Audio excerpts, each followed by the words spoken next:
हाय बच्चों, कैसे हो? तो हमने लास्ट टाइम क्या पढ़ा था? तो हमने लास्ट टाइम स्टडी की थी रिलेटेड टू, याद है आपको क्या पढ़ा था? Empirical formula in which formula? Molecular formula. आज के हमारे टॉपिक है डाल्टन की एटॉमिक थियरी पढ़नी है, फिर various law of chemical combination पढ़ना है, फिर how to calculate average atomic mass and relation between all units of temperature. इतना बच्चों आज हमको पढ़ना है। ओके, तो ये धीरे धीरे करते हुए ये सारी थियरी हम चैप्टर में से कंप्लीट करते जाएंगे। फिर हमारे पास बहुत लिमिटेड वर्क बाकी रह जाएगा ये चैप्टर में। ओके, तो चलो बच्चों स्टार्ट करते हैं। So what do you mean bye Dalton's atomic theory? और उसने क्या बात की, क्या डिस्कशन किया? तो हमने आगे बोला था कि जो स्मॉलेस्ट पार्टिकल से एलिमेंट प्रिपेयर होता है उसको हम क्या बोलते हैं? So that smallest particle is known as a atom. तो डाल्टन ने थोड़ी बहुत डिस्कशन की related to this Dalton's atomic theory. What is the first point related to this Dalton's atomic theory? So according to this scientist, what is the first pointer? So all elements are made up of all elements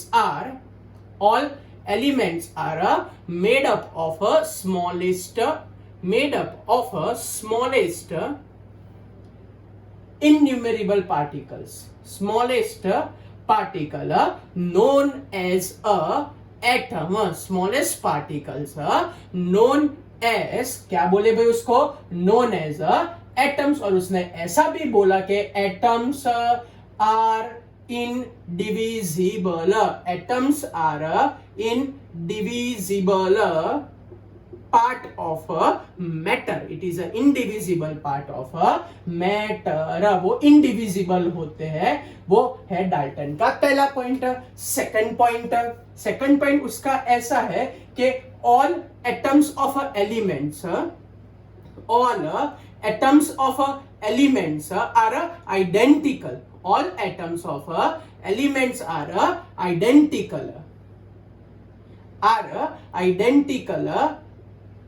but different from other element, are identical but different from atoms of other element.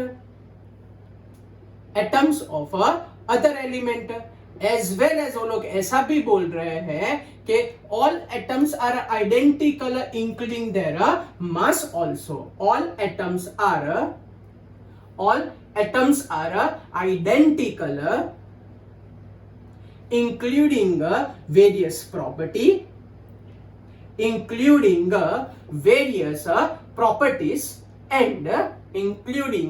various properties and also in a mass. चलो तो अब इसका मतलब समझते हैं। ये हमने 2 point क्या लिखे, तो चलो तो हम एग्जांपल लेते हैं कि भाई suppose we having element of aluminium and element of sulphur.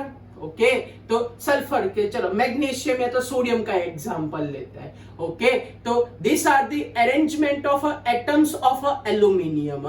Okay, ये this are the arrangement of atoms of aluminium in its crystalline state and these are the atoms of sodium metal. तो ऐसा बोल रहे हैं कि atoms of sodium metals are totally different। कहने का मतलब कि भाई समझ लो कि ये एल्यूमिनियम का एटम का एटॉमिक मास आपको याद है क्या है? एल्यूमिनियम का बोलो, सोडियम का कितना था? 23, मैग्नीशियम का 24। तो एल्यूमिनियम के ये एटम की बात करें तो उसका मास 27 ग्राम पर मोल होगा। फिर मैं दूसरे एटम की बात करूं तो उसका भी मास क्या रहेगा? 27 ग्राम पर मोल होगा। लेकिन अगर उसकी कंपैरिजन सोडियम के एटम के साथ करने जाए तो सोडियम के एटम का मास कितना होता है? 23 ग्राम पर मोल। फिर एल्यूमिनियम की, अभी तो सुन लो, मैं बोल रहा हूं कि एल्यूमिनियम की जनरल वैलेंसी होती है +3, तो सारे एटम्स की वैलेंसी +3 होगी एल्यूमिनियम के। सोडियम की वैलेंसी होती है Na+। आपको ITUS वाले टेबल में सिखाया था, तो इस पर से मैं आपको क्या समझाना चाहता हूं? मैं ऐसा बोल रहा हूं कि atoms, all atoms of aluminium are identical in their properties. Means सारे के सारे एटम कौन सी वैलेंसी फॉर्म करेंगे, +3, as well as all atoms having a similar mass. And what is that similar mass? 27 gram per mole. But they are totally different from other element. Means aluminium का मास और sodium का मास अलग, aluminium की chemical property में valency अलग और sodium की भी अलग. तो क्या लिखा है, all atoms of elements are identical in mass and various properties but totally different from the other element. एक की सारी property different, same to same, और वो दूसरे के कंपेयर में टोटली डिफरेंट. टप्पी पड़ी बच्चों.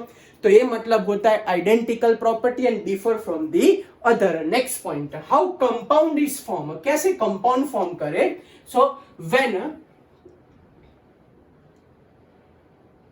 atoms of a different element, when atoms of a different elements combine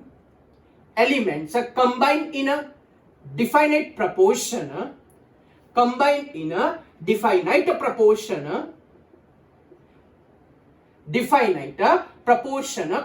is formed.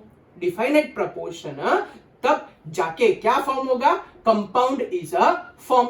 जैसे कि अगर मेरे को CO2 फॉर्म करना हो तो कार्बन और ऑक्सीजन को डिफाइनाइट प्रोपोर्शन में मिक्स होना, means 1 atom of a carbon and 2 atom of a oxygen. तो ये दो एलिमेंट के एटम्स कंबाइन होके परफेक्ट प्रोपोर्शन में मिलके क्या बनाते हैं, CO2. अगर H2O प्रिपेयर करना हो तो H2 plus half mole of O2, और सामने क्या प्रिपेयर करके दे देता है आपको, H2O. So they are combined in a perfect proportion to form a what, a compound.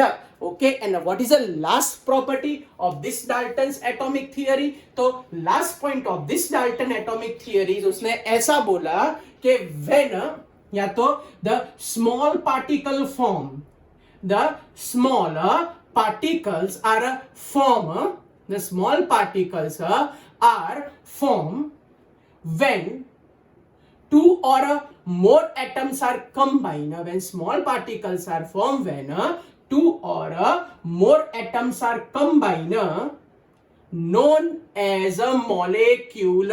Two or more atoms combine, known as a molecule. जैसे कि molecule की बात करें तो अगर मैं बोलूं कि मेरे पास डाई एटॉमिक मॉलिक्यूल कौन सा है, मेरे पास ट्राई एटॉमिक मॉलिक्यूल कौन सा अवेलेबल है, मेरे पास टेट्रा एटॉमिक मॉलिक्यूल कौन सा अवेलेबल है. तो डाई एटॉमिक मॉलिक्यूल आपको भी बहुत सारे आते हैं. बोलो कौन कौन से डाई एटॉमिक है, H2, O2, Cl2, N2, ये सबके सब डाई एटॉमिक. ट्राई एटॉमिक में क्या लिखूं मैं, O3. टेट्रा एटॉमिक में क्या लिखूं मैं, P4. So these are the examples of various types of molecule. बोलो बच्चों क्या थी पहली प्रॉपर्टी, कि भाई स्मॉलेस्ट पार्टिकल जिसको एटम बोलते हैं, जो इनडिविजिबल होते हैं. Second, they are identical and they are different from the other element. They are identical in a various property including their mass also. What is the fourth point, when they are combined at definite proportion, compound is form. फिर same type of atoms mix हो जाए. ये atoms of a different element थे, ये atoms combine होके क्या prepare करते हैं, मॉलिक्यूल्स आर प्रिपेयर. लेकिन बेचारे की एक लिमिटेशन रह गई. हमने पहले पॉइंट में क्या पढ़ा, तो हमने बच्चों पहले पॉइंट में पढ़ा कि एटम्स आर इनडिविजिबल, और टोटली रॉन्ग था. उसके टाइम बेचारे के टाइम इंस्ट्रूमेंट ही नहीं थे कि उसको पता चले कि एटम्स डिविजिबल है. तो later on study indicate that atoms are divisible, और जब वो डिविजिबल हुए उसके बाद हमको मालूम पड़ा कि भाई एटम के न्यूक्लियस में न्यूट्रॉन प्रोटॉन होते हैं, और सराउंडिंग में कौन घूमता रहता है, इलेक्ट्रॉन मूवमेंट करता रहता है. तो ये बाद में पता चला. तो उसकी एक ही लिमिटेशन थी कि उसने बोला कि एटम्स आर इनडिविजिबल, लेकिन रियल सेंस में एटम्स क्या होते हैं, डिविजिबल होते हैं. So this is known as a Dalton's which theory, atomic theory. So now we start with the law of a chemical combination. तो उसमें सबसे पहले लॉ को बोलते हैं law of a combining weight. Okay, तो मैंने जो आपको वर्कशीट भेजिए, उसमें ये सब अवेलेबल है। ओके, आपको वर्कशीट चाहिए तो मेरे व्हाट्सएप नंबर पे मैसेज कर देना, मैं आपको वर्कशीट भी भेज सकता हूं। चलो तो स्टार्ट करें। What do you mean by law of a definite proportion, या तो फिर law of a constant composition, इसका मतलब क्या लिखे, एग्जाम्पल के साथ हमको समझाना है। ओके बच्चों, चलो तो स्टार्ट करें हम। ओके, तो क्या है ये हमारे पास law of a definite proportion या तो law of a constant composition. तो स्टेटमेंट कुछ ऐसा है कि 1 mole of a compound, statement is 1 mole of a compound whatever its source, 1 mole of a compound whatever its source, but always contain same proportion of element, but always contain same proportion of a element by a mass, always contain same proportion of a element by mass, always contain a same proportion of element by mass। तो उसको हम क्या बोलते हैं, law of definite proportion. फिर से statement बोल रहा हूं कि 1 mole of a compound whatever it's source but always contain a same proportion of element by mass. मैं आपको बच्चों क्या सजेस्ट करूं, आपको स्टेटमेंट गोखने नहीं है, एग्जाम्पल पर से स्टेटमेंट याद रखो। उल्टा आधे क्या करते हैं, पूरी थियोरी रट लेते हैं, हम वैसा नहीं करेंगे। आपको क्या करना क्या है बच्चों, आपको एग्जाम्पल पर से स्टेटमेंट याद रखना है। ओके, तो चलो मैं एग्जाम्पल लेता हूं। We take the example of formation of CO2। तो क्या होगा फॉर्मेशन ऑफ CO2 में, तो चलो हमारे पास 2 मेथड है। मेथड नंबर 1, मेथड नंबर 1 में डायरेक्ट क्या करूंगा, C+O2 करके प्रिपेयर कर देता हूं CO2।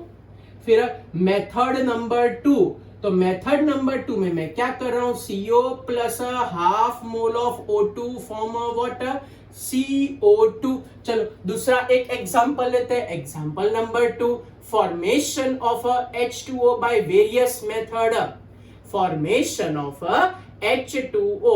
चलो तो कैसे प्रिपेयर करूं H2O को, तो सबसे पहली method by decomposition of hydrogen peroxide, H2O2 को डिकम्पोज कर दो, तोड़ दो, there is a formation of H2O and half mole of O2 बच्चों। फिर अगर मैं एग्जांपल लूं कि भाई मेथड नंबर 2 में अगर मैं एग्जांपल लूं कि भाई H2 plus half mole of O2 gives you H2O, तो ये 2 एग्जांपल पर से क्या समझना है तो सीख लो। 1 mole of a compound means CO2 CO2, H2O H2O, whatever its source, means this 1 mole of CO2 formed by any method, any type of method is not important, 1 mole of a CO2 formed by any method, but once CO2 is formed, always contain atomic mass आता है बच्चों, always contain 12 gram of carbon and 32 gram of oxygen. कैसे 32 आया, 16 2 यहाँ पे भी देखने जाए तो H2O obtained by a various method, various source, but once H2O is formed, so H2O always contain a same proportion of element by a mass। लेकिन दुनिया में कोई भी मेथड से आप लोग H2O लाओ, once H2O is formed, always contain a 2 gram of hydrogen and 16 gram of oxygen, means जो प्रपोर्शन होता है मास का एलिमेंट उसके गिवन कंपाउंड में वो फिक्स रहता है, कोई भी मेथड से जाओ कैसे भी जाओ। ओके, एक साइंटिस्ट हो गया, वो भाई साहब का नाम था जोसेफ प्राउस्ट, वो भाई साहब का नाम था जोसेफ प्राउस्ट। आपको एक्चुअली टेक्स्ट बुक का डेटा है तो डायरेक्ट वही याद रखना है। उसने प्रिपेयर किया था क्यूप्रिक कार्बोनेट, उसने क्यूप्रिक कार्बोनेट नेचुरली भी ऑब्टेन किया था, और उसने क्यूप्रिक कार्बोनेट नेचुरली भी ऑब्टेन किया और एक्सपेरिमेंटली भी ऑब्टेन किया। दोनों मेथड से उसने, जैसे हमने ऊपर दो मेथड समझाए वैसे उसने दोनों मेथड से ऑब्टेन किया था। दोनों में उसको क्या स्ट्रेंज लगा कि दोनों मेथड से वो ध्यान से देखने गया। So in case of both the method of proportion जो एलिमेंट के आए वो दोनों में ऑलमोस्ट सेम रहे थे। जैसे परसेंटेज ऑफ हमारे पास कॉपर आए थे 51.35% आए थे हमारे पास नेचुरली। फिर उसने वही मेथड एक्सपेरिमेंटल की तो भी उसके पास प्रपोर्शन आया था 51.35। फिर जैसे उसने कार्बन के परसेंटेज ऑब्टेन किए तो कार्बन के परसेंटेज हमारे पास आए 9.14% और यहाँ पे भी वैल्यू है 9.14। अब ऑक्सीजन का तो बच्चों आपको फाइंड करना आता है ना 100 में से माइनस करने का। चलो फटाफट ऐड कर देते 94016। तो बोलो कितना बाकी होगा इसका 39.51 है। यहाँ पे भी 39.51। तो ये क्या इंडिकेट कर रहा है कि if a compound obtained by any method but once it is a form always contain a same proportion of element by a mass।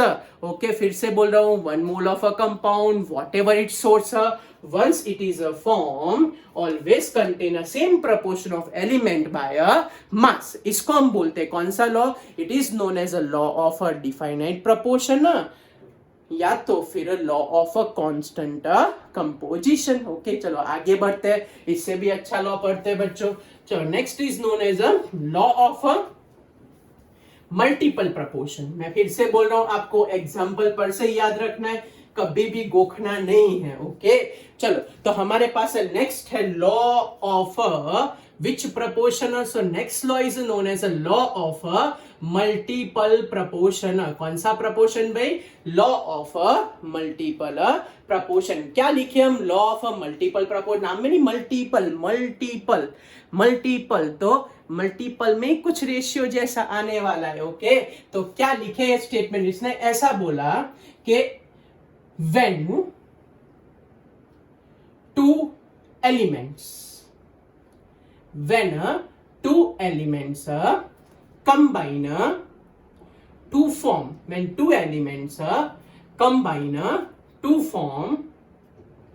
more than one compound। चलो तो एग्जांपल से ही सीखते हैं। समझ लो कि मेरे पास है भाई एक सल्फर एक ऑक्सीजन। समझ लो कि मेरे पास है सल्फर है ना ऑक्सीजन, मेरे पास है हाइड्रोजन है ना ऑक्सीजन, मेरे पास है कार्बन है ना oxygen. So when two elements combine to form a more than one compound, combine to form a more than one compound। जैसे कि सल्फर एंड ऑक्सीजन मिक्स होके प्रिपेयर करते हैं SO2 SO3, HNO मिक्स होके prepare करते हैं H2O and H2O2। ये carbon and oxygen mix होके प्रिपेयर करते हैं CuN CO2। तो यहां तक हमने हमारी पहली लाइन खत्म की। क्या थी कि when two element combine to form a more than one compound। clear? next step, so at that time fix mass of one element,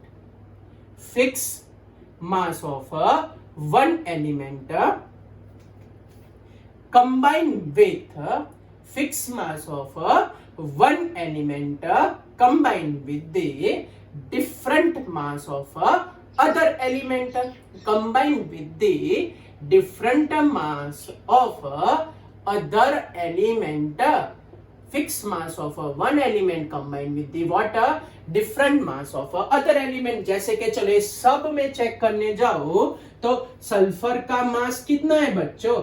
32 ग्राम। इसके अंदर सल्फर का मास कितना है? 32 ग्राम।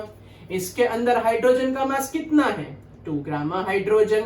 इसके अंदर हाइड्रोजन का मास कितना है? 2 ग्राम ऑफ हाइड्रोजन। इसमें कार्बन का मास कितना है? 12 ग्राम ऑफ कार्बन। इसमें कार्बन का मास कितना है? 12 ग्राम ऑफ कार्बन। यहां तक क्लियर हुआ? Fix mass of one element combine with the different mass of other. चलो ऑक्सीजन का मास कितना है? 16 2 जा 32। ऑक्सीजन का मास कितना है 16 3 जा 48।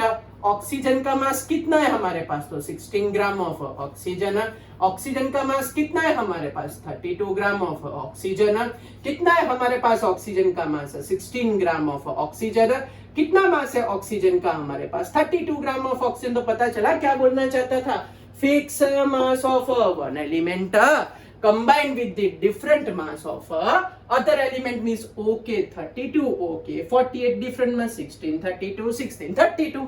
चलो यहां तक clear. Now next one, so the mass combined with the different mass of other element which is in the ratio of which is in the ratio of a simple integer which is in the ratio of a simple integer which is in the ratio of what, simple integer meaning चलो meaning different mass को उठाओ। चलो कितना मास था oxygen का 32 ग्राम, कितना मास था oxygen का 48, कितना मास था ऑक्सीजन का 16, कितना मास था ऑक्सीजन का 32, कितना मास था ऑक्सीजन का 16, दूसरे में कितना था 32। बच्चों पता चला ये कहां से उठाया मैंने, ये डिफरेंट मास को कलेक्ट करके लिखा, डिफरेंट मास को कलेक्ट करके लिखा, डिफरेंट मास को कलेक्ट करके लिखा। क्लियर, कुछ पूछना है? चलो तो अब इसमें से 16 कॉमन निकालो, क्या आया 2:3। 16 कॉमन निकालो, क्या आया 1:3। 16 कॉमन निकालो, क्या आया 1:2। तो अब फिर से पूरा स्टेटमेंट में बोल रहा हूं, तो गोखोगे तो गए, समझोगे तो याद रहेगा। चलो क्या समझे इस पर से बोलो, when two elements combine to form a more than one compound, so fixed mass of one element combined with the different mass of other element which is in the ratio of a simple integer means 32 and 48 का ratio निकालो तो क्या आता है 2:3। ये 16 and 32 का ratio निकालो, क्या आता है 1:2। ये हम अगर 16 एंड 32 का रेशियो निकालो तो क्या आएगा 1:2। डिफरेंट मास है उसका रेशियो निकालने का। ओके चलो तो अब मैं आपको एक एग्जांपल देता हूं, आप लोग खुद सॉल्व करके बताओ। लॉ ऑफ मल्टीपल प्रोपोर्शन का ही मैं एग्जांपल लिख रहा हूं यहाँ पे, आप लोग खुद सोच समझ के बताओ। चलो तो मेरे पास है एलिमेंट, पहला है नाइट्रोजन का एलिमेंट, दूसरा है ऑक्सीजन का। So this nitrogen and oxygen are combined to form a various compound। तो आप लोग ये various compound में खुद सोच के बताओ कि क्या आएगा। सबसे पहले बनता है नाइट्रस ऑक्साइड, फिर मैं प्रिपेयर करता हूं यहाँ पे N2O3, फिर मैं प्रिपेयर करता हूं यहाँ पे N2O4, फिर मैं प्रिपेयर करता हूं यहाँ पे N2O5। चलो तो आप लोग सोच के बताओ किसका फिक्स मास है, किसका डिफरेंट मास है और क्या रेशियो आएगा। मैं 10 सेकंड देता हूं, डिफरेंट मास वाले का रेशियो ढूंढो। चलो टाइम स्टार्ट आपका 10 सेकंड का। 1 2 3 4 5 6 7 9 एंड 10। बोलो चलो क्या आंसर लिखा आपने? लिखा, चलो लिखते हैं किसका फिक्स मास होगा भाई यहाँ पे 28 gram nitrogen, 28 gram nitrogen, 28 gram nitrogen, 28 gram nitrogen. सामने ऑक्सीजन का मास कितना आया पहले में भाई 16 ग्राम ऑफ ऑक्सीजन। यहाँ पे ऑक्सीजन का कितना मास आया 48 ग्राम ऑफ ऑक्सीजन। यहाँ ऑक्सीजन का कितना मास आया 64 ग्राम ऑफ ऑक्सीजन। यहाँ कितना मास आया ऑक्सीजन का तो 80 ग्राम ऑफ ऑक्सीजन। तो ये ऑक्सीजन का वेरियस मास आया। ओके चलो वेरियस मास को उठा के अलग लिखो। कहाँ लिखे भाई 16:48:64:80। चलो 16 कॉमन निकाल दो तो क्या आंसर लिखे हम 1:3:4:5। So this value is a remain in a smallest integer, ratio is in terms of a smallest integer। तो मैंने बने उतने सारे एग्जाम्पल बता दिए आपको कि अब आपका ऑलमोस्ट क्लियर हो जाना चाहिए। Now we start with the third law and What is that third law? Third law is known as a law of a combining weight. ये सबसे, ये सारे के सारे चारों लॉ में सबसे बेस्ट ये, इसमें आपको है ना अलर्ट रहना है थोड़ा, ओके। ये लॉजिकल है, ओके, इससे भी समझने में बड़ा अच्छा है, ओके। तो मैं ट्रिक सिखाऊंगा आपको, अगर आप बौखला जाओ तो वो टेंशन छोड़ दो।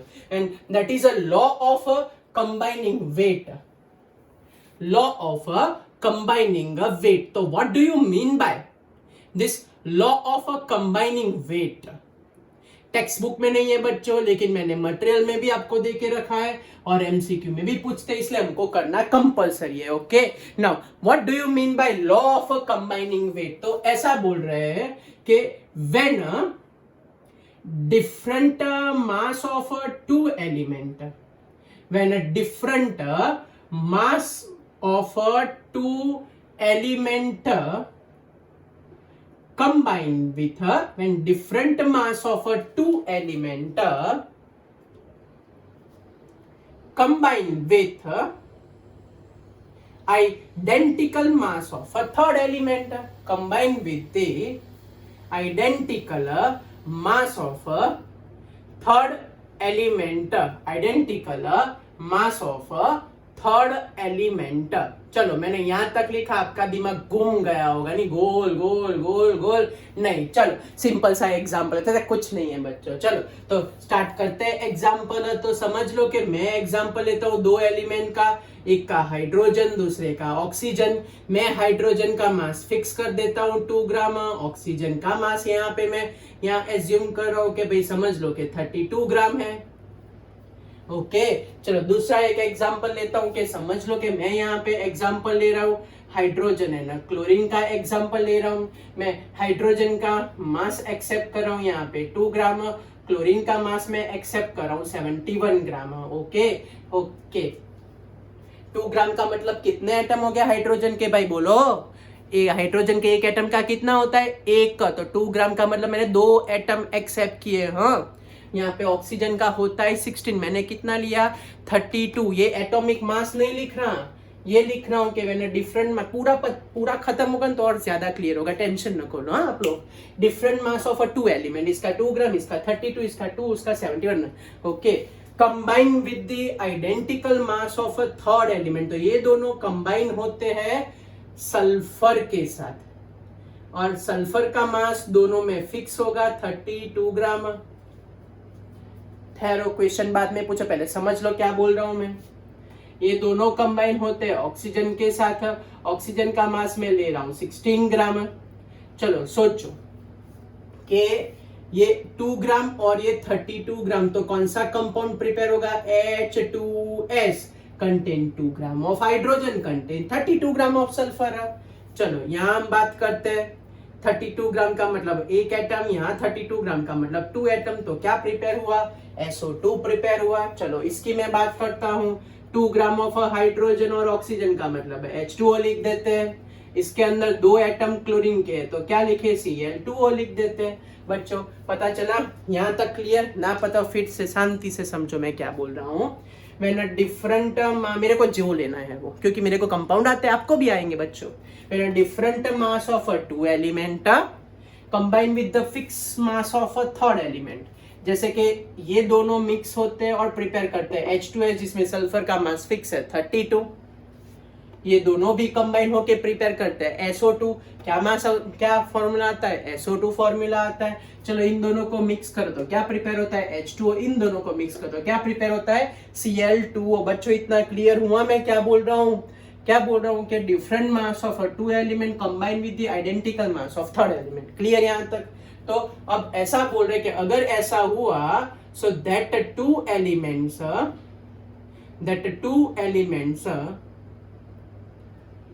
also combine, that 2 element also combine in a same proportion by a mass, also combine in a same proportion by a mass, okay। तो चलो, तो आपको ये पूछते कैसे वो समझा देता हूँ। आपको ऐसा पूछते हैं कि भाई एक H2S है और एक SO2 है, so what is the formula of a third compounder? अगर हमारे पास ये दोनों है तो what is a formula of a third compound? फिर से बोल रहा हूं कि मेरे पास H2O एंड Cl2O है, तो what is a formula of a third compound? बोलो कैसे? दोनों में क्या कॉमन है? S कॉमन है, निकाल दो। चलो क्या बाकी रहा? H2O2। तो थर्ड कंपाउंड कौन सा बना? H2O2। बोलो दोनों में कौन कॉमन है? ऑक्सीजन ऑक्सीजन कॉमन है, निकाल दो। क्या आएगा? 2 मोल्स ऑफ HCl। चलो टप्पी पड़ी यहाँ पे, तो एमसीक्यू में ऐसा पूछते कि थर्ड कंपाउंड क्या होगा। ओके चलो तो फिर से स्टेटमेंट समझते हैं। तो दैट 2, अगर इन दोनों को मैं मिक्स करता तो सोचो, तो इन दोनों को मिक्स करता तो क्या प्रिपेयर होता? 2 ग्राम का मतलब H2 और 32 ग्राम का मतलब क्या आता है? H2O2। आ गया बच्चों जादू? नहीं, फिर से 2 ग्राम हाइड्रोजन का मतलब H2, 32 ग्राम का मतलब O2। आ गया H2O2। चलो फिर से 2 ग्राम हाइड्रोजन का मतलब 2H और 271 ग्राम का मतलब 2Cl। तो क्या आया? 2 मोल्स ऑफ। अगर दिमाग आपका घूम गया हो, ना समझ में आया हो, चलो सीख लेते हैं। फिर से ध्यान रखना मैं क्या बोल रहा हूं आपको। When a different mass of 2 element combine with the fix mass of third element. समझ लो ये दोनों ने मिक्स होके क्या बनाया? H2S। ये दोनों ने मिक्स होके क्या बनाया? SO2। तो what is a formula of a third compound? तो SS कॉमन है, खींच लो। क्या बाकी बचा? H2O2 बाकी बचा। ये आना चाहिए आपको। चलो फिर से, इन दोनों ने मिक्स होके क्या बनाया? H2O। इन दोनों ने मिक्स होके क्या बनाया? Cl2O। दोनों में क्या कॉमन निकला? ऑक्सीजन को खींच लो। बोलो क्या बाकी रहा? 2 moles of HCl. So that 2 element combine in a same proportion by a mass. टप्पी पड़ी, लास्ट टाइम समझा रहा हूं, सीख लो। ओके ना समझ में तो इतना याद रखो कि थर्ड कंपाउंड क्या बनेगा ना, दैट यू आइडेंटिफाई। बाकी सब तेल लेने जाए।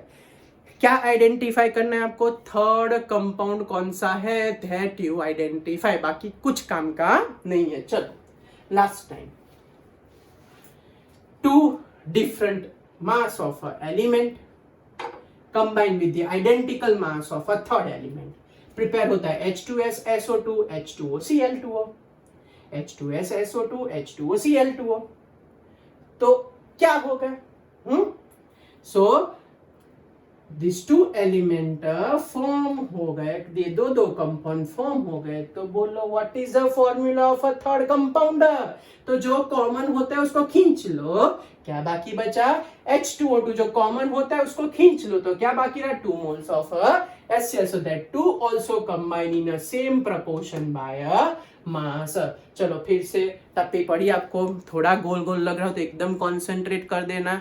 आपको आइडेंटिफाई करना है कि थर्ड कंपाउंड कौन सा है। 2 मिल जाए मास पर से, तीसरा कॉमन निकाल के तीसरा कंपाउंड आ जाएगा। That is your target. चलो तो मैं शॉर्ट आउट बोल देता हूं। अगर 3 एलिमेंट दिख रहे हो, कितने? 3, तो law of combining weight. 2 element ही दिख रहे हो, कितने? 2 एलिमेंट ही दिख रहे हो तो लॉ ऑफ मल्टीपल प्रोपोर्शन। फिर से 2 एलिमेंट दिख रहे हो तो मल्टीपल प्रोपोर्शन। 3 एलिमेंट दिख रहे हो तो कंबाइनिंग वेट। एमसीक्यू में बहुत कम का, मैंने आपको जो वर्कशीट दी है उसमें होगा। आपको चाहिए तो मेरे को बोल देना, मैं फिर से भेज दूंगा।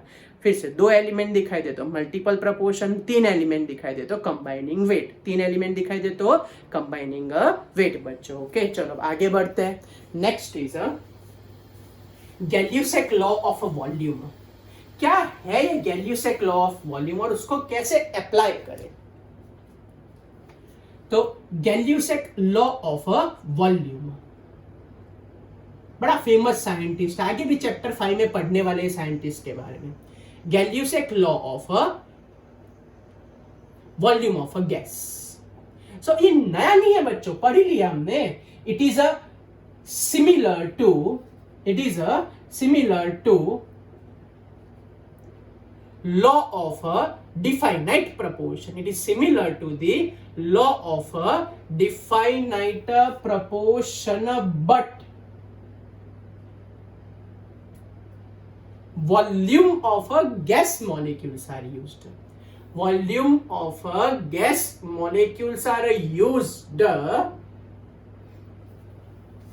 at a definite temperature and pressure, used at a definite temperature and pressure. Okay, at a definite temperature and pressure. फिर से बोलो, it is exact equals to law of define माने कार्बन CO2 कैसे बना, 12 ग्राम कार्बन 32 ग्राम ऑक्सीजन बोलते थे ना, वहां मास लेते थे, या volume of a gas consider करना है। क्या भाई का स्टेटमेंट है, इसका स्टेटमेंट है कि during a chemical reaction, during a chemical reaction gas molecules react, during a chemical reaction gas molecules react or produced in a such a way that in a such a way that the ratio of a volume, the ratio of a volume is a simple integer value, simple integer या तो whole number, simple integer value. Okay, तो चलो ये जो लिख दिया उसको कैसे समझे, तो मैं एग्जांपल लेता हूं। यहाँ H2 को मैं गैसियस फॉर्म में लेता हूं, ऑक्सीजन को मैं गैसियस फॉर्म में लेता हूं, वाटर फॉर्म होते हैं उसके वाटर वेपर के ही फॉर्म में लूंगा, मैं उसको भी गैसियस फॉर्म लेता हूं। चलो दूसरा एग्जांपल मैं सिलेक्ट करता हूं, उसी की तरह H2 भी गैसियस फॉर्म में लेते हैं हम, Cl2 भी गैसियस फॉर्म में लेते हैं, HCl को भी गैसियस फॉर्म में लेते हैं। HCl हाइड्रोक्लोरिक एसिड वॉलेटाइल होता है, वॉलेटाइल, वॉलेटाइल का मतलब जो इजीली उड़ जाए। फिर अमोनिया प्रोसेस याद है, ammonia formation, N2 gas plus 3 moles of H2 gas gives you 2 moles of NH3 gas, ऐसा है हमारे पास भाई, बराबर। चलो अब इसमें कैसे समझे, तो सबसे पहले ये बताओ कि उनके मोल्स का रेशियो क्या है। मोल्स पता है ना, वो आगे जो लिखते हैं ना, आगे वो डेसिमल, आगे आगे, यहाँ आगे क्या है, कुछ नहीं है, कुछ नहीं का मतलब ये 1। यहाँ आगे कितना लिखा है, हाफ, हाफ का मतलब हाफ। यहाँ आगे क्या लिखा है, कुछ नहीं, तो उसका मतलब क्या होता है, 1। यहाँ आगे क्या लिखा है, 1। यहाँ आगे कुछ नहीं का मतलब 1। यहाँ पे आगे क्या है, 2, तो 2। यहाँ पे आगे क्या है, कुछ नहीं, तो 1। यहाँ पे आगे क्या है, 3। यहाँ पे आगे क्या है, 2। चलो पता चला, पहले मैंने क्या किया, रिएक्शन में जितने भी मोल्स है वो लिख दिए।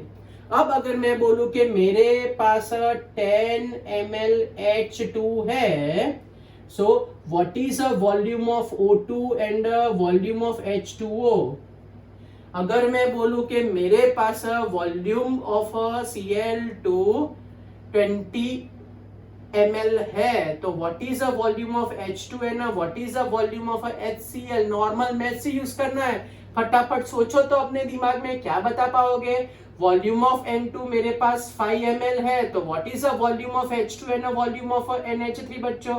चलो मैथ्स यूज करो, मैथ्स। अगर H2 का ये 10 होता, 10 ml, तो उसके रिस्पेक्ट में आधा है, आधा, हाफ, तो ये कितना ml होता, 5 ml, और ये सेम टू सेम है, तो कितना आया बच्चों, 10 ml। पता चला फिर से, इसका 10 ml पता था, तो मैं ऐसा लिखूं कि 1 मोल पे 10 ml है, तो इसका हाफ मोल पे कितना हो गया, 1:2 है, तो ये 10 ml हो तो ये 5, ये 20 हो तो 10, ये 100 हो तो ये 50, ये 200 हो तो ये 100, हाफ होगा।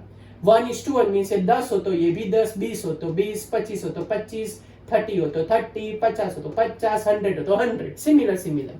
चलो ये लिखा आपने, बोलो चलो इसमें क्या आंसर लिखो, सोचो, चलो फटाफट सोच के बताओ, जल्दी जल्दी, क्या लिखा आपने आंसर, या साधन ने लिखना चालू कर दिया, गुड। क्या लिखे भाई, बोलो। ये 20 है तो उसका मतलब ये भी सेम है, तो 20 है उससे डबल, डबल का मतलब कितना हुआ, 40 ml हुआ। ओके चलो फिर से, अब ये तो आप लोग ही बताओ, चलो पूरी 5 सेकंड देता हूं, क्या करें, 1 2 3 4 एंड 5। चलो टाइम खत्म, बोलो क्या बोल रहे हो आप लोग, इसमें आपने क्या लिखा, या सादे बोलेंगे लिख दिया सर हमने, क्या लिखा, अगर ये 1 है तो 5 सर ये उसके 3 टाइम्स है, तो 5 3 सा कितना आया, 15 ml, ये उससे 2 टाइम है, तो 5 2 सा 10 ml, तो ये उनके वॉल्यूम का रेशियो होता है, वो उसके मोल्स पे डिपेंड करते हैं, जो मोल्स का रेशियो होता है वही उनके वॉल्यूम का सिंपल रेशियो होता है। बच्चों पता चला, फिर से एक समझा देता हूं, यहाँ पे अकॉर्डिंग टू रिएक्शन क्या आया, इसके 1 मोल, इसके हाफ मोल, इसके 1 मोल, फिर से इसके 1 मोल, इसके हाफ मोल, इसके 1 मोल। अगर मैं इसका 20 ml लूं वॉल्यूम, तो इसका कितना आता, आधा है तो 10, 50 ml लेता तो कितना आता, 25 आता। यहाँ पे समझ लो 1000 ml लेता तो ये कितना आता, 500 ml आता। इन दोनों को कंपेयर करो, सेम टू सेम है, 1:1, ये 50 तो 50, 100 तो 100, 200 तो 200, सेम टू सेम। तो ये जो वॉल्यूम का रेशियो है वो मोल्स पे डिपेंड करता है। इसको हम बोलते हैं गैल्यूसेक लॉ ऑफ अ वॉल्यूम। क्या बोलते हैं बच्चों इसको, गैल्यूसेक लॉ ऑफ अ वॉल्यूम। चलो कुछ पूछना है आपको, कोई डाउट है? ओके तो चलो आगे बढ़ते हैं अब हमारे नेक्स्ट टॉपिक की ओर। What is our next topic है, बोलो। स्टार्टिंग में लिखा था हमको क्या ढूंढना है आज, एवरेज एटॉमिक मास। हमको किसके बीच में रिलेशन फाइंड करना है, टेम्परेचर के यूनिट्स के बीच में रिलेशन फाइंड करना है। ओके तो एवरेज एटॉमिक मास कैलकुलेट कैसे करें, तो average atomic mass of any atom is equals to summation, sigma का मतलब summation, summation of a percentage of a element, summation of a percentage of a element into atomic mass, percentage of element into what, atomic mass, divided by a total percentage which is given, divided by a total percentage, okay, divided by what, total percentage। फिर से बोलो, average atomic मास का मतलब percentage of element into atomic mass divided by a total percentage. चलो तो एक numerical करते हैं, हमारे पास न्यूमेरिकल का डेटा अवेलेबल है। तो हमारे पास क्वेश्चन में ऐसा बोला है टेक्स्ट बुक में कि भाई हमारे पास क्लोरीन के 2 है, हमारे पास आइसोटॉप्स क्लोरीन के। सबसे पहला था हमारे पास क्लोरीन का 35 नंबर का, दूसरा था क्लोरीन का हमारे पास 37 नंबर का, और उनका पर्सन नेचुरल एबंडेंस देके रखा है कि नेचर में कौन से प्रपोर्शन में एग्जिस्ट करता है। तो क्लोरीन 35 एग्जिस्ट करता है 75.77% जितना, और ये एग्जिस्ट करता है 24.23 जैसा। So what is the average atomic mass of a chlorine atom. आते टूट पड़े सर, ये तो हमको पता है 35.5, राइट बच्चों, वही है जो आपको नॉलेज में है, लेकिन हमको कैलकुलेट करके लाना है। चलो दूसरा एक एग्जांपल लेते हैं। तो दूसरा एक एग्जांपल हमारी बुक में देके रखा है आर्गन का। तो ऐसा बोल रहे हैं कि आर्गन के हमारे पास आइसोटॉप से आर्गन 36, दूसरा आर्गन का आइसोटॉप है हमारे पास 38, तीसरा आर्गन का आइसोटॉप है हमारे पास 40। ओके, और उनके परसेंटेज जो एबंडेंस मिलता है नेचर में, वो एबंडेंस हमको देके रखा है। पहला का एबंडेंस है 0.337%, दूसरा का एबंडेंस है 0.063%, और तीसरा का एबंडेंस है 99.6%। ये हमारे पास उनके लिए डेटा अवेलेबल है। तो बोलो हाउ टू कैलकुलेट। मैंने यहाँ बच्चे एक नया वर्ड यूज किया, आपको पता चला, किसी ने पूछा ही नहीं। मैंने एक वर्ड यूज किया एटॉमिक मास के साथ रिलेशन वाला, एक वर्ड यूज किया आइसोटॉप। बोलो बच्चों ये क्या होता है आइसोटॉप? आइसोटॉप का मतलब होता है different forms of element having same atomic number, same atomic number but different atomic mass. Detail में स्ट्रक्चर ऑफ एटम में पढ़ेंगे, अभी इतना याद रखो कि सेम एटॉमिक नंबर लेकिन डिफरेंट एटॉमिक मास। जैसे क्लोरीन का एटॉमिक नंबर 17 है लेकिन मास 35, 37, एटॉमिक नंबर आर्गन का 18 लेकिन मास 36, 38, 40। बच्चों चलो पता चला आपको क्या बोल रहा हूं। तो अब क्या करें और कैसे कैलकुलेट करें? चलो ऊपर का फॉर्मूला एक बार देखो तो क्या लिखा है ऊपर का फॉर्मूला। चलो फटाफट फॉर्मूला क्या है? एवरेज एटॉमिक मास है, तो average atomic mass is equals to sigma का मतलब जितने भी आइसोटॉप्स है उन सबका समेशन चलो percentage element, what is the percentage element? 75.77। Atomic mass कितना है हमारे पास? 35। चलो कितना है भाई हमारे पास परसेंटेज? 24.23। कितना एटॉमिक मास देके रखा है भाई? 37। Divide by total percentage 75.77 plus 24.23। चलो इसके अंदर सेम पैटर्न से लिखाओ। आर्गन का एवरेज एटॉमिक मास बच्चों क्या आएगा? तो क्या होता है एवरेज एटॉमिक मास? समेशन, या तीन तीन आइसोटॉप्स है तो तीनों का एडिशन करना पड़ेगा, प्लस प्लस कर देते हैं। चलो पहले में बोलो what is a percentage existence? 0.337 into atomic mass कितना है बच्चों? 36। ओके चलो सेकंड में 0.063 इनटू क्या लिखे? 38। थर्ड में क्या करें बोलो तो 99.6 into 40 divided by total percentage 0.337 plus 0.063 plus 99.6। पहले कैसे लिखा हो पता चला? Percentage into mass, percentage into mass, mass mass देके रखा है वही सीधा। चलो कैलकुलेशन करो। मैं आपको 5 सेकंड देता हूँ, 5 नहीं 10 सेकंड देता हूँ, दोनों का कैलकुलेशन रेडी रखो। मैं आपको आंसर पूछ रहा हूँ। डिवीजन में दोनों में 100% आ जाएंगे, वो तो फाइनल है। अब ऊपर का फटाफट सॉल्व करके आंसर बताओ। चलो सॉल्व करना चालू करते, 10 सेकंड दे रहा हूँ, टाइम स्टार्ट। 75.77 इंटू 35। पहले में हमारे पास आंसर आया 2651.95 प्लस दूसरा आधे ने भी लिख दिया, गुड। चलो फटाफट 24.23 इंटू 37। दूसरे में हमारे पास आंसर आया 896.51। चलो बाजू वाले का कैलकुलेशन कर देते हैं। 0.337 प्लस 36, ये हमारे पास आया 0.337 इंटू 36। तो पहले का आंसर है 12.132 प्लस दूसरे का 38 इंटू 0.063। क्या आंसर आया? वो 2.394। और लास्ट वाला कैलकुलेशन कर देते हैं। लास्ट वाले कैलकुलेशन में हो जाएगा 24 फिर 2, ये 8 एंड 3, 36 एंड 3 39। तो हमारे पास है 3984।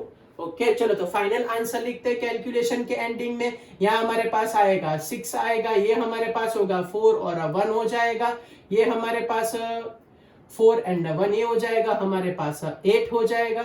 चलो फिर इसका कैलकुलेशन करो तो ये 5 एंड 3 तो 5 एंड सॉरी 9 एंड 5 तो 4 1, फिर हमारे पास होगा 5 1 और लास्ट में हमारे पास आंसर आएगा 3 डिवाइडेड बाय 100। तो क्या लिखे? 35.4846। ये हमारे पास आया क्लोरीन, इसलिए हम इसका अप्रोक्सीमेट यूज करते थे बच्चों। कौन सा? 35.5 AMU एटॉमिक मास यूनिट या तो ग्राम पर मोल। टप्पी पड़ी। चलो नेक्स्ट वाला कैलकुलेशन चालू करते हैं। इसके अंदर कैलकुलेशन बच्चों करने जाए तो 6 बचेगा, 2 बचेगा, 4 बचेगा, फिर हमारे पास 2 2 4 एंड 4 8 हो जाएगा, फिर ये हो जाएगा हमारे पास ये 1 और ये 8 तो 9 कर देते हैं, 39 डिवाइडेड बाय 100। बोलो क्या आंसर आया?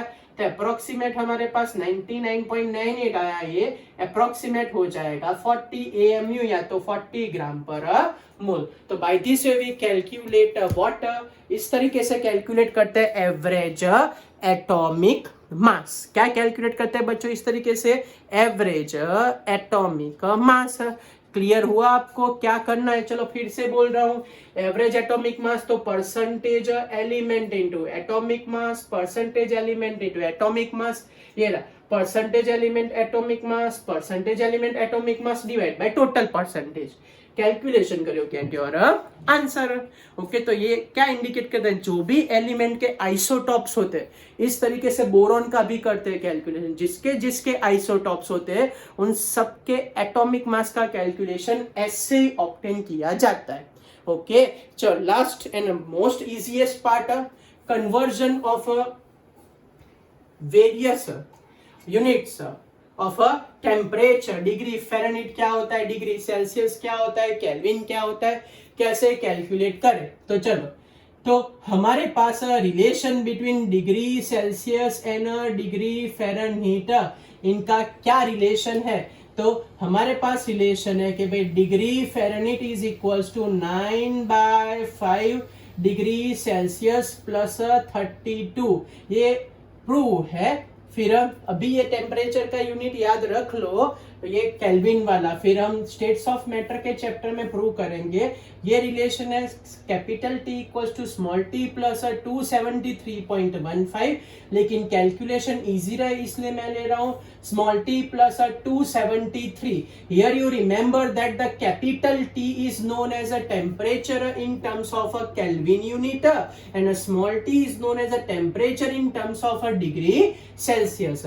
मीन्स आपको बहुत सारे कन्वर्जन पूछ सकते हैं इस पर से। जैसे मैं आपको पूछूं पहला conversion, convert following into degree Fahrenheit.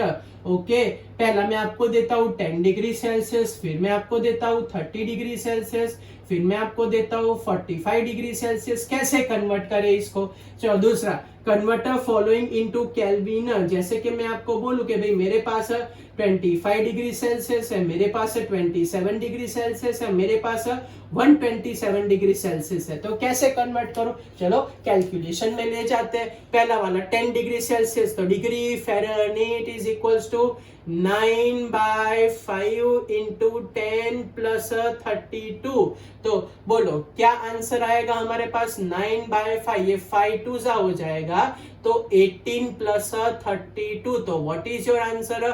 15 degree Fahrenheit is our answer. चलो नेक्स्ट वाला डिग्री फ़ारेनहीट कैलकुलेशन करते हैं। 9/5 मैं 45 डिग्री कर रहा हूँ, 45 प्लस 32 ये हो जाएगा 9। तो क्या आंसर आएगा बच्चों? 81 प्लस 32। तो व्हाट इज योर आंसर? तो ये हमारे पास है 3 एंड 113 डिग्री फ़ारेनहीट। ओके, बोलो बॉडी का नॉर्मल टेम्परेचर थर्मोमीटर क्या इंडिकेट? नहीं बोलते थर्मोमीटर में 100 फीवर है, 101 फीवर है, वो सब है क्या?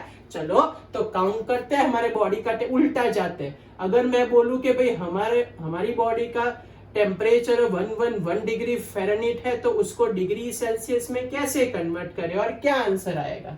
किसी को बोले कि 101 फीवर है, तो चलो सेम फॉर्मूला यूज करते हैं। Degree Fahrenheit is equals to क्या करें? 9/5 degree Celsius plus 32।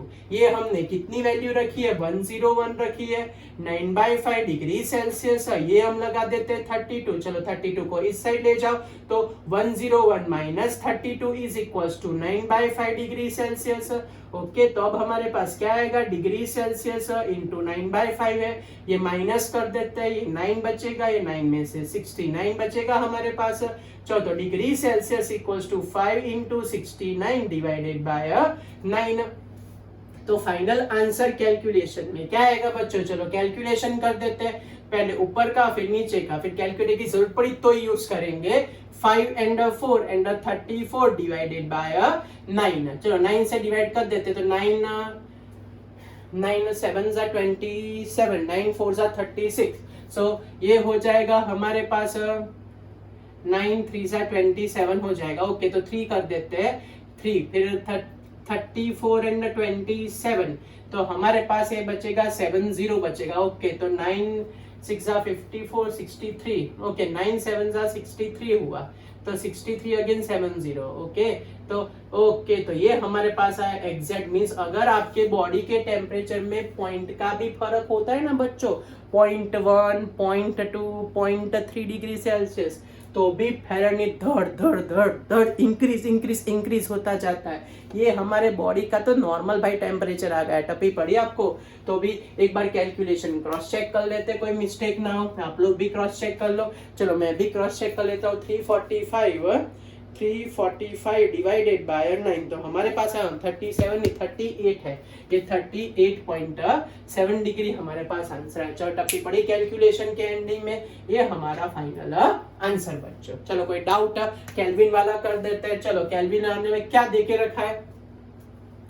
Capital T is equals to small t plus 273, चलो पहले वाले में हमको बोला है कि भाई टेम्परेचर 25 डिग्री सेल्सियस है, तो 25 प्लस 273 क्या आंसर आएगा 298 केल्विन है। चलो दूसरा वाला सॉल्व करते हैं। Capital T is equals to 27 बोला है, तो क्या होगा 27 प्लस 273 क्या आंसर आया बच्चों 300 केल्विन है। टप्पी पड़ी कन्वर्ट कैसे, उल्टा मैं पूछूं कि समझ लो कि मेरे पास टेम्परेचर की वैल्यू है 155 केल्विन, तो उसको डिग्री सेल्सियस में कैसे कन्वर्ट करें।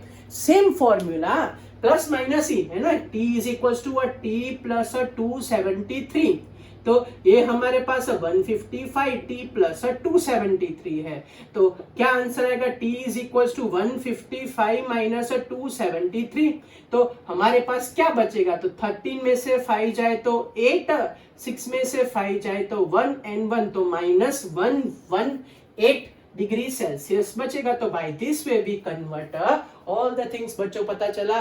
तो आज के लेक्चर का शॉर्ट आउट क्या है, Dalton's law, various combining theory, वो लास्ट वो थर्ड वाला था ना कंबाइनिंग वेट, वो अभी 2-4 बार वीडियो देख के परफेक्ट करना। ओके, फिर average atomic mass and conversion of a various temperature unit, तो ये करोगे तो आपको वर्कशीट जो मैंने भेजी वो परफेक्ट सब की सब कर पाओगे। ओके बच्चों, पढ़ते रहना ओके, और हैप्पी रहना ओके, एंड स्टे होम है ना सेफ बच्चों। ओके बाय, पढ़ते रहना ओके बाय।